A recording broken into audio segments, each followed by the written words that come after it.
வணக்கம் கிருஷ்ணாஜி. வணக்கம். எப்படி இருக்கீங்க? நல்லா இருக்கேன். பாணி சீதா மீடியாவுக்காக சென்னையிலேருந்து வந்திருக்கீங்க. என் கூட இந்த பேட்டிக்கு ஒத்துக்கொண்ட மிக்க மிக்க நன்றி. வணக்கம், மகிழ்ச்சி. எல்லாம் இறைவன் சித்தம், குருநாதருடைய அருளும் பாபாஜியுடைய அருளும் தான். நிறைய பேச போகிறோம்.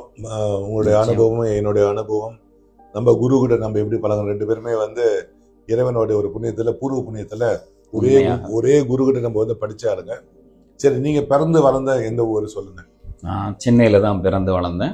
சரி. சென்னையில் ரொம்ப சரியாக சொன்னா மேற்கு மாம்பலம் அப்படின்ற இடத்துல தான் நான் பிறந்து வளர்ந்தது தான். அங்கே தான். அப்புறம் படிப்புகள் எல்லாமே சென்னையிலே தான், எல்லாமே அங்கே தான். அப்புறம் எங்கள் குருநாதரை சந்தித்ததை பற்றி கேட்டீங்க. வாழ்க்கையில் நடக்க முடியாத ஒரு அபூர்வம், அதிசயம் அப்படின்னு சொன்னா, குருநாதர்னா யார சொல்றீங்க? யோகி ராமையா அவர்களை தான் சொல்றேன். அவர் தான் பாபாஜியுடைய நேரடி சீடர், முருகாவதாரமான பாபாஜியுடைய நேரடி சீடர். அவருடைய பெருமைகளை பேசலாம், பாபாஜியுடைய பெருமைகளையும் பேசலாம். அவ்வளோ விஷயங்கள் இருக்குது. அப்படி எனக்கும் தெரியாது. என்னுடைய 22 வயதுல திடீர்னு ஒரு நாள் இந்த மிதி வண்டி எடுத்துட்டு கிட்டத்தட்ட ஒரு 8 கிலோமீட்டர் நான் போயிருக்கேன். எனக்கு தெரியாது அதுதான் நம்மளுடைய யோகியார் உருவாக்கின ஒரு முதன்மையான சங்கம்ன்றதே எனக்கு தெரியாது. எப்படி நான் அந்த இடத்துக்கு போனேன்றது தெரியாது. அதாவது பாபாஜி ஆட்கொண்டால் எப்படி நடக்கும் அப்படின்றதுக்கு. அந்த முதல் சங்கம் எங்க இருக்கு? சென்னையில் சாந்தோமில் இருக்கு. சரி. மேலப்பூர் அந்த நீங்கள் தாமன்பீங்க, அங்கே ஏரியான்னு நாங்கள் சொல்லுவோம். அதில் சாந்தோம்ன்ற இடத்துல, கடற்கரை ஒட்டிய இடத்துல அது இருக்குது. அந்த இடத்துக்கு நான் எனக்கு தெரியாமலே நான் சைக்கிளில் எடுத்துகிட்டு போய் அந்த வாசலில் நிற்கிறேன். வாசல் நின்றுட்டு எனக்கு ஒன்றும் புரியல.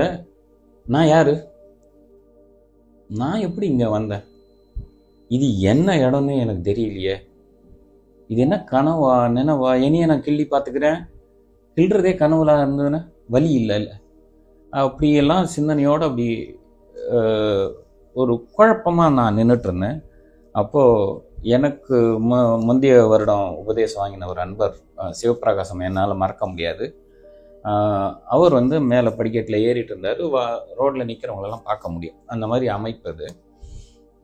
வாங்க தம்பி, வாங்க, யோகா தானே, வாங்க அப்படின்னு ஒரு அழைப்பு கொடுக்குறாரு. ஏதோ இந்த மந்திரிச்சவங்க பின்னாடி போவாங்கன்னுவாங்களே, அந்த மாதிரி என்ன அறியாமல் உள்ளே கொண்டு போய் அந்த மிதி வண்டியை விட்டுட்டு அவர் பின்னாடியே மேலே போனேன். அப்புறம் அவர் இப்போ ஆசனம் நடத்துகிறவங்க, நீங்களும் பண்ணுங்கன்னாரு. ஆசனங்கள்லாம் போட்டேன். தம்பி நல்லா வருவீங்க, நல்ல ஆசனம் போடுறீங்க அப்படின்னு அவர் சொன்னார். இதெல்லாம் எனக்கு இன்னும் பசுமையாக இருக்குது. இதெல்லாம் கிட்டத்தட்ட 42 வருடம், 83ல் நடந்த விஷயங்கள் இது. அப்போது அவர் பாடல்கள்லாம் பாடுறாங்க, பஜனை நடக்குது. அப்போ எங்கள் குருநாதர் யோகி ராமையா அவர்கள் வராங்க. ப்ரொஃபஸர் டாக்டர் யோகி ராமையா. ஆமாம். அவர் நான் வாழ்க்கையில் முறையாக இப்போ தான் பார்க்குறேன், நான் சந்திக்கிறேன். ஏதோ ஒன்று தோணுது, அது சொல்ல முடியாத ஒரு அது ஏதாவது இனம் புரியாத ஒரு ஈர்ப்பு இருக்கு, ஆன்மீக பாசம். அது எனக்கும் தெரியலை. விட்டகுறை தொட்டகுறை. இதுக்கு நான் உண்மையாக சொல்லணும், சிதறுவிளை பாடல்கள் அவரும் சொல்லுவார். விட்டகுறை வந்ததென்றால் தானே எய்தும், விதி இல்லார்க்கு எத்தனை தான் வருந்தினாலும், பட்டு மனமாய்தல் எல்லால் வேறொன்றில்லை, புத்தி இல்லார்க்கு உரைத்த மனம் வாழ்போகாதே அப்படின்னு சிதர்கள் பாடியிருப்பாங்க. இப்போ அதுதான் அந்த பாடல்கள் தான் நினைவு வருது. இன்னொரு இடத்துலையும் சொல்லுவாங்க, அப்பனே விட்ட குறை எடுக்கும் காணே, எங்கே விட்டோமோ அங்கே தான் தொடருவோம் அப்படிம்பாங்க. அது விட்ட குறைன்னு சொல்கிறதான்னு எனக்கு தெரியல. ஆனால் எனக்கு தெரிஞ்ச வரையில் நான் இப்படி தான் நான் எடுத்துக்கிறேன். பாபாஜியுடைய கருணை, யோகியாருடைய கருணை, குருநாதருடைய கருணை, அதில் தான் அதனுள்ள நுழைஞ்சேன்னு நான் நினைக்கிறேன். எந்த வருஷம் அது? இது 1983. அப்போ 83லேருந்து இப்போ வரைக்கும் எத்தனை வருஷம் ஆச்சு? கிட்டத்தட்ட 42 வருடம் இந்த பாபாஜி யோக சங்கத்தில் இருக்கீங்க. ஆமாம். யோகத்தை எத்தனை முறை நீங்கள் தீட்சா வாங்கியிருக்கீங்க யோகி ராமையா கிட்ட? நான் கிட்டத்தட்ட மந்திரம் பொறுத்தவரையில், அதாவது அந்தர்கிரியா யோகம்னு சொல்லிட்டு குருகுல வாசம் 3.5 நாட்கள் இருக்கும். அப்படியே அவர்கிட்ட ஒரு 14 மந்திரம் வாங்கியிருக்கேன். அதாவது பீஜ மந்திரங்கள். சாதாரணமாக எல்லாரும் சொல்லக்கூடிய உச்சாடன மந்திரம் வேறு, பீஜ மந்திரங்கள் அது உள்ளார்ந்து அவர் ஜெபிச்சு அவர் சித்தி அடைஞ்சதை கொண்டு நமக்கு கொடுத்து நம்மளும் அதில் சித்தி அடைவதற்காக கொடுக்குற ஒரு விஷயம். மந்திர சாஸ்திரங்களே மிக உயர்ந்த ஒரு சக்தி வாய்ந்த மந்திரம்னா பீஜ மந்திரம் தான். ஆமா. இந்த பீஜ மந்திரங்களை வந்து இந்த ஜென்மமும் இல்லை, இது மறு ஜென்மத்துக்கும் நம்மளுடைய ஆன்மீக உடம்புலயே டிராவல் பண்ணி வரக்கூடியது. ஆமா. அதை 14 முறை நீங்க வாங்கியிருக்கீங்க. 14 மந்திரங்கள் வாங்கியிருக்கேன் இதுவரை. மிக அதாவது முதல்ல யாரா இருந்தாலும் அவர் கிருஷ்ண மந்திரம் தான் கொடுப்பாரு. ஆமா. அடுத்த வருடம் பாபாஜி மந்திரம் கொடுப்பாரு. அதுக்கு அடுத்த வருடம் நம்முடைய விருப்பமா இருக்கும். அதில் நான் அன்னை நாகலட்சுமி தேவியார் எடுத்தேன். அதுக்கப்புறம் கணபதி, முருகன், சிவன் இதை எடுத்த பிறகு அப்புறம் இந்த சக்கரங்கள் இருக்கு இல்லையா, நம்ம 7 ஆதாரங்கள், அந்த சக்கரங்களுடைய மந்திரங்கள்லாம் நான் வாங்கினேன். இதை தவிர யோகியாரால் அவரே விரும்பி கொடுத்தது வந்து ஒரு முறை ராமதாரக மந்திரம் அப்படின்னு சொல்லிட்டு ஒரு தடவை கொடுத்தாரு. அப்படியே ஒரு 14 மந்திரம். சரி, இப்போ யோகிய ராமையான்னு சொல்றீங்களே, அவருடைய பூர்வீகம் என்ன? அவர் வந்து நாட்டுக்கோட்டை நகரத்தார்னு சொல்லுவாங்க இல்லையா, செட்டியார்கள், அந்த இடத்த சேர்ந்தவர். கானாடுகத்தான் என்ற ஒரு இடம், அங்கே தான் அவர் பிறந்து வளர்ந்தவர். அதுவும் செல்வ செழிப்பான ஒரு குடும்பத்தில் பிறந்தவர். அதாவது அவருடைய தந்தையார்னா அண்ணாமலை செட்டியார். அவர் அண்ணாமலை செட்டியார்னு அவரை அழைக்க மாட்டாங்க, ஏரோப்ளேன் செட்டியார்னு அவரை கூப்பிடுவாங்க. அவ்வளோ, அதாவது சொந்தமாக அவர் வந்து ஜெர்மனிக்கு போய் ஜெர்மனியில் லைசன்ஸு, பிளேன் ஓட்டுறதுக்கு லைசன்ஸ் எடுத்து அங்கேருந்து சொந்தமாக பிளேன் எடுத்துகிட்டு வந்து கர்நாடகாத்தானில் ஒரு சிறிய இது கிராமத்தில் அவரு இறக்கி ரோடு போட்டு இறக்கியிருக்காரு அவரு. ஆமாம், அவ்வளோ செல்வ செழிப்புள்ள அவருடைய 2வது மகன் தான் என்னுடைய குருநாதர். அப்படி அதாவது நீங்க சொல்றக்கூடிய அந்த silver spoon, born with silver spoon அப்படின்லாம் பேசுவாங்க இல்லையா, சரி, அப்படி இல்லை இவரு. இந்த சில்வர் ஸ்பூனுக்கு மேல நீங்க என்ன சொல்வீங்க? தங்கம் சொல்வீங்க. அதுக்கும் மேல என்ன சொல்வீங்க? டிட்டானியம். அதுக்கும் மேல அப்படிப்பட்ட ஒரு செல்வ செழிப்பு, அப்படிப்பட்ட இதில் பிறந்தவர் தான். காடகாத்தல்ல அவங்க குடும்பம் தான் மிகப்பெரிய பணக்கார குடும்பம் சொல்லுவாங்க. ஆமா, அந்த குடும்பத்துல அவர் பிறந்தவர், லக்ஸரியஸான வாழ்க்கையை வாழ்ந்தவர். ஆமா, அவங்க அப்பா வந்து பிரிட்டிஷ் ஸ்டைல்ல வாழ்ந்தவர். ஆமா, எப்படி பிரிட்டன் வெள்ளக்காரன் இருப்பானோ அந்த மாதிரி வாழ்ந்தவர். ஆமா, கோட்டு சூட்டோட தலைவர். யோகியார் எங்ககிட்ட ஈப்போல வந்து பேசுற சமயத்துல இந்த கதையெல்லாம் சொல்லிட்டு வருவாரு. சரி சொல்லுங்க, அவர் பிறந்த வருடம் எந்த வருடம்? 1923. திருமணமானது அவருடைய 24 வயதுலன்னு நினைக்கிறேன். 24 வயதில் தான் ஒரு நோய்வாய்ப்பட்டு கிடக்கிறாரு. அதாவது போன் டிபி. அவர் எப்படி பாபாஜி அவர் ஆட்கொண்டார்னு பார்த்தீங்கன்னாக்கா, அவர் வந்து செல்வ செழிப்பு, படிப்புலேயும் மகா புத்திசாலி. அவர் நம்ம சென்னை தமிழ் சொல்லணும், கண்ணாபின்னான் படிச்சிருக்காரு அப்படின்னு சொல்லுவோம் இல்லையா, கொஞ்சம் விளையாட்டுக்கு தான் சொல்கிறேன் அதை. சரி, அந்த மாதிரி இவர் எந்த துறை எடுத்தாலும் உடனே நல்லா படிப்பார்.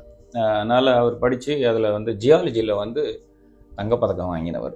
ஜியாலஜின்றது ஒரு பெரிய படிப்பு. இதை தவிர மற்ற படிப்புகள்லாம் அவர் இருந்தது. அருமையாக பேட்மிண்டன் விளையாடக்கூடியவர், டென்னிஸ் விளையாடக்கூடியவர். இதை தவிர ரொம்ப முக்கியமானது வந்து மிருதங்க கற்றுக்கொண்டவர். அவர் நல்ல மிருதங்கம் வாசிப்பார். மிருதங்கம் நல்லா வாசிக்கக்கூடிய திறமை உள்ளவர். இப்போ நீங்க பாபாஜி நாமத்தை சொல்லி நம்ம விதவிதமான ராகத்துல பாடலாம். ஆமா, இந்த ஓம் கிரியா பாபாஜி நம்ம ஓம்ன்ற அந்த வார்த்தையை, அந்த மந்திரங்களை சொல்றத வந்து நம்ம ராகத்தோட பாடினோம்னு சொன்னா ரசிச்சு தாளம் போட்டுட்டு இருப்பார் உள்ள. யோகி ராமையாவோட குரு வந்து கிரியா பாபாஜி. ஆமா, சரி. அவர் வந்து எப்படி ஆட்கொண்டார்ன்றதை நம்ம கொஞ்சம் பேசினா மற்றவங்களுக்கும் புரியும். இவர் வந்து நல்ல மெத்த படித்து ஒரு கிட்டத்தட்ட ஒரு 24 வயது இருக்கும்னு நினைக்கிறேன். அந்த இதில் வந்து ஒரு ஜியாலஜி எல்லாம் படித்து முடித்த நிலையில் மெட்ராஸ் யூனிவர்சிட்டியில் படிச்சிருக்காரு. படித்த நிலையில் திடீர்னு இவருக்கு வந்து எலும்பு காசநோய், போன் டிபி, அது வந்து ஏற்பட்டு இவருக்கு வந்து வெளிநாட்டிலேருந்து லண்டன்லேருந்து சொந்தமாக பிளேனில் வந்து டாக்டர் எல்லாம் வரவழைச்சி இந்த அப்பேற்பட்ட பணக்காரர் அவங்க. ஆமாம், வெறும் கோடீஸ்வரர். அவங்க அப்பா அதுக்கு ஏற்பாடு பண்ணுறாரு. அதனால் டாக்டரும் அங்கேருந்து அழைச்சிட்டு வராங்க. ஸ்ட்ரெப்டோமைசின், இன்னைக்கு கூட என்னால் மறக்க முடியாத அவர் சொன்ன, குருநாதர் சொன்ன அந்த வார்த்தை இன்று வரையில் அதுதாயா அதே தாயா. அந்த அதுக்கு வந்து மருத்துவம் பார்க்கணுன்னா இதுதான், ஸ்ட்ரெப்டோமைசின் தான் கொடுப்பாங்க, இந்த காலத்துலேயும் அதுதான் அப்படின்னு சொல்லி நான் 20 வருடம் முன்னாடி அவர் பேசின போது கூட நான் கேட்டிருக்கேன். அப்போ அவரு வந்து அவருக்கு அந்த மருந்தெல்லாம் கொடுக்குறாங்க. ஆனால் சொல்லிட்டாங்க இவர் ரொம்ப காலம் இருக்க மாட்டார், அவருக்கு காலம் நேரம் வந்தாச்சு, மருந்து கொடுக்கலாம் அப்படிதான் இருக்கும்போது அப்புறம் அவருக்கு அந்த பிளாஸ்டர் பண்ணுவாங்க இல்லையா, உடம்பெல்லாம் மொத்தமாக பிளாஸ்டர், அந்த காலை சுத்தம் எல்லாம் உடம்பெல்லாம் சுற்றி அவரை நகர விடாமல் பண்ணிட்டாங்க. அந்த வேதனையில் இருந்திருக்காரு. அப்போ வேதனையில் இருக்கும்போது ரொம்ப யோகத்தை பற்றி அவருக்கு ஏற்கனவே கொஞ்சம் ஞானம் உண்டு. ஞானம் என்ன இருந்தது அவங்க அம்மாவால.